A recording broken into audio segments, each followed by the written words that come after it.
Like I have said many times, black cabs are woven into the fabric of London. Easily identifiable vehicles that are exacting in their design to account for individual liberty, along with knowledgeable drivers who have an extensive understanding of city routes, and the respect that goes with that is what separates us from other services. And they are just two of the surface reasons why Uber is seeking to recruit black cab drivers to work on their app. Not only are they attempting to recruit drivers, they are also trying to bribe cabbies with the promise of financial incentives at the time of year when work is traditionally slow. They are also using the usual propagandized terms like partnership, which, as we know, is just another term for crappy workplace contracts. Now, I may have revisited what I think about taxi hailing apps, and for the most part, my mind is made up. My point being, the corporate apps aren't investing in taxi services per se. They are investing in scaled initiatives such as automation. And for that reason, over the years, I have taken the principled position not to use them. However, I completely understand why people do use them. There is definitely a market for a centralized booking service that benefits both passenger and driver. And the reason we did the knowledge is to afford ourselves the flexibility in the way that we work. And apps, whether we like it or not, are a significant part of that. I also doubt that participation will expedite the transition to automation. And if you are working on an app, then it is important to provide the kind of transport service that is expected of the best taxi service in the world. But what I will never endorse is cabbies entertaining the idea of partnering with Uber. Cast your mind back to a few years ago when this lot rolled unapologetically into London. They weren't prepared to wait until automation reimagined how we move about. They were intent with one main objective in mind, to run you, me and every other cab driver out of London, and were prepared to use all kinds of shady tactics in order to achieve their goal. The company also used billions from the Saudi royal family to build up a massive business that hemorrhaged money in an unprecedented attempt to kill taxi services around the world. And all the while, they told a series of narratives that insisted losses were transitional and that enduring profit was coming soon, which was a total, utter lie. Not only were Uber prepared to blow through its investors' billions in a pernicious attempt to habituate the public to its rideshare option, but they were also willing to rewrite employment laws and misclassify employees as independent contractors. Internationally, they were engaged in illegal and unethical practices including hacking, impersonating, defrauding, stealing trade secrets and wiretapping. They evaded police and regulators by using grey-balling software. They schmoozed Emmanuel Macron in France, courted oligarchs in Putin's Russia, and worst of all for us, they so easily enlisted the services of the British government to do their lobbying for them. They were a prime example of corporate capture. Corporate capture happens when corporations dominate decision-making and are able to influence outcomes to suit their own interests. But let us be clear. The whole corporate structure was to your detriment and was one of the main reasons why we held successive protests against this company and TfL executives such as Leon Daniels and Garrett Emerson, who seemed all too willing to roll out the red carpet. Because these vehicles are cars, they may only be used as private hire vehicles for some of their time, and it's perfectly within the law to switch on and off the hire and reward insurance element of ordinary insurance, and some of the fleet operators do that extensively. So the hire and reward insurance is switched on and off only when the vehicle is being used as a private hire vehicle. To surmount obstacles, Uber built a massive influence juggernaut for lobbying and related activities with a proposed budget of $90 million in 2016 alone. The Uber files were a confidential record that spanned Uber's dealings across 40 countries between 2013 and 2017 and reveal how the company broke the law, duped police and regulators, exploited violence against its own drivers, and secretly lobbied governments across the world. With regards to London, the document showed how Uber's lobbyists were welcomed into number 10 Downing Street, where they met senior advisors to the Prime Minister David Cameron, and recorded having a useful conversation, including intelligence on the Mayor's office.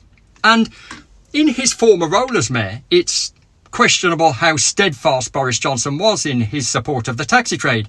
And indeed, not only did he fall at the first hurdle by dropping proposals to curb the proliferation of private hire vehicles, He was also willing to mock drivers in City Hall, knowing that he could avoid questions by having the session called off. To all the Luddites in the room who don't want to see who don't want to see new technology, and I don't want to see new technology, and I don't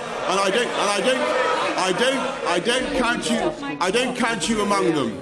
I don't count you among them, Caroline. That this will be something. This will be something.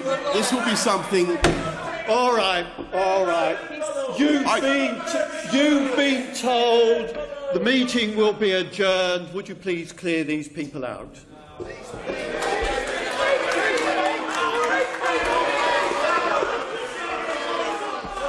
Uber also met with two government ministers, Sajid Javid, then Minister for Culture, Media and Sport, and Matt Hancock, then Minister for Business and Enterprise.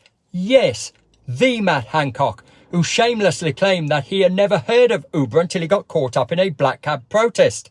Unsurprisingly, none of these meetings were ever declared. Number 10 had apparently tried to cover up its role in protecting Uber by denying that there were any records of any exchanges with the Mayor's office. But when asked to release them under FOI laws, this proved untrue. It also appeared that the regulators were prepared to borrow strategies from the government with regards to the lack of transparency. So there have been some conversations at my level. And are these all logged? Sorry? Are these all logged and we have a comprehensive record? No, I'm afraid these are the calls themselves. The calls are logged. The calls are logged, but they're for the purpose of progressing the discussion, and they're for the purpose of encouraging a response, demanding a response, asking for clarification on the response, discussing about issues that are taking place in other markets to help us more easily understand what it is that they're trying to do.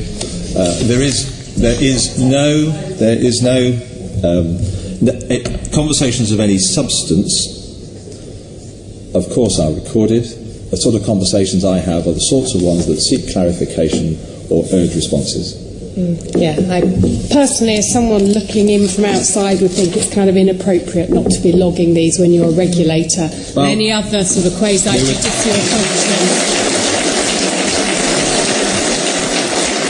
You know, in any other place, if you're in a borough and it was a planning officer, every single thing is logged because you've got to cover yourselves. And I think look at the allegations that I have made and see whether they constitute sufficient grounds. He used the word for banning Uber, but for revoking their licence.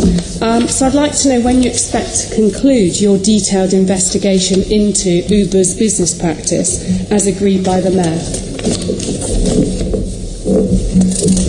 Wow.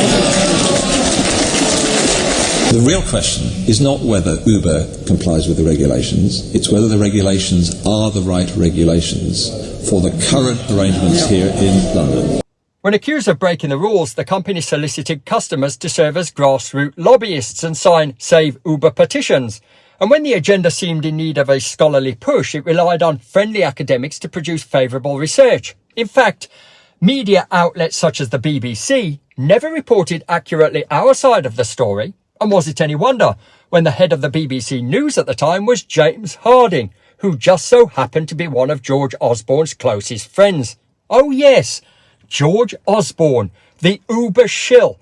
When editor of the Evening Standard was more than willing to give Uber front-page commercial prominence on more than one occasion, why wasn't his connection to BlackRock, the investment bank, whose investment in Uber was worth about £500 million, declared as a conflict of interest? He was also happy to run unfounded articles like this when the incumbent mayor found Uber not to be fit and proper. I, for one, am glad that we stood up and fought back against the injustices inflicted on us by Uber, politicians, regulators and the media. When all is said and done, Uber's business combines an exploitative labour model with a global tax structure that still robs the public purse of the tax revenue that we all rely on to keep our society thriving. And where opposition to that is concerned, none of us should be willing to go silently into the night. Uber plainly should be charging VAT, and HMRC is not doing anything about it. HMRC is not investigating Uber. These VAT liabilities.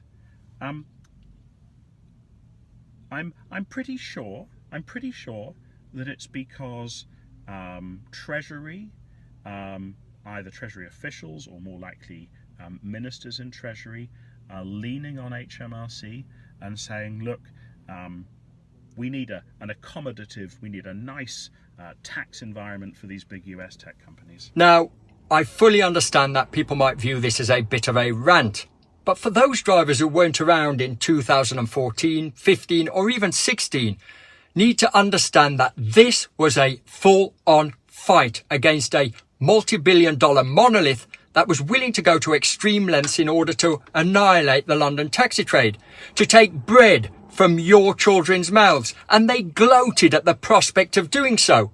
Remember, they were the ones that declared the war, and even today, I see this as our own post office scandal. Over the years, Uber's messaging might have changed somewhat, and they may prefer to be viewed as endearing as opposed to challenging. But just look how they've courted the press recently. Every article suggests that we've buried the hatchet. We have done nothing of the sort. It is just another tactic to hoodwink drivers and the travelling public. But think on. Considering they did their best to redefine workers' rights and continued their brutal litigation against its own workforce for over 7 years, demonstrates to me that underneath the facade, they are still the same company that they were back in 2015. And why would we want to strengthen a company that might use its position against us in the future, given the opportunity?